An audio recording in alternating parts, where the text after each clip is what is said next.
The US president is promising to eradicate Hamas in Gaza if it doesn't stick to the fragile ceasefire in the Strip. Both Israel and Hamas are accusing each other of breaching the deal. Our Middle East correspondent Matt Doran joins us now. G'day again, Matt. How significant is this as a threat from Donald Trump?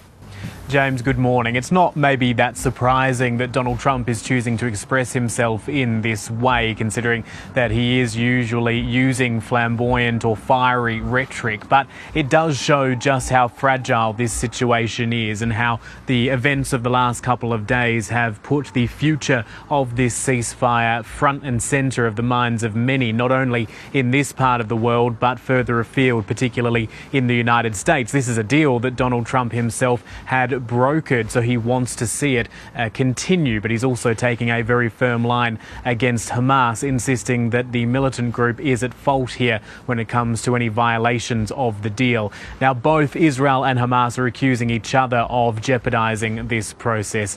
Israel is saying that Hamas is attacking its troops, that it's crossing into the crossing beyond, I should say, the yellow line, the line or the boundary where Israeli forces have withdrawn to. It's also saying that Hamas is delaying the return of the bodies of the remaining Israeli hostages. In turn, Hamas is accusing Israel of indiscriminately attacking civilians, of withholding or blocking extra aid getting into the Strip, saying that there had been almost 50 violations of this deal even before we saw the events of the weekend, when Israel launched dozens of strikes across the Strip, killing dozens of Palestinians in response to claimed violations of the deal. So it is an incredibly tense moment in the Middle East. The US Vice-President JD Vance is due to arrive in Israel in the coming hours. He'll be discussing this situation with the Israeli Prime Minister Benjamin Netanyahu. But from his perspective, the US President, his boss, is saying that it's a very simple calculation. 59 countries that agreed to the deal. We have a peace in the Middle East for the first time ever.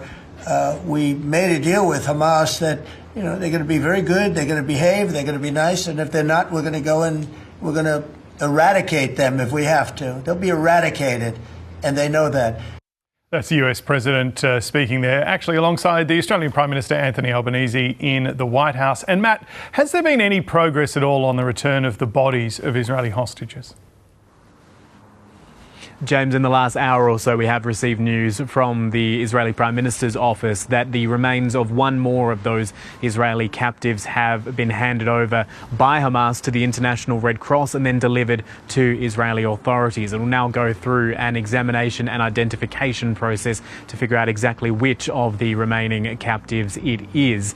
There were 28 dead hostages last Monday, the remains of which had to be handed over as part of this deal. As of this evening local time, 13 bodies have been returned, but there are of course 15 still in Gaza. Israel insisting they need to be brought back immediately. Hamas saying it is difficult to locate and retrieve some of them given the devastation wrought right across Gaza. Many of these remains reportedly underneath the rubble of buildings. So an incredibly tense and febrile situation still ongoing with regards to those hostage remains being brought back, really adding to the tension across this whole situation.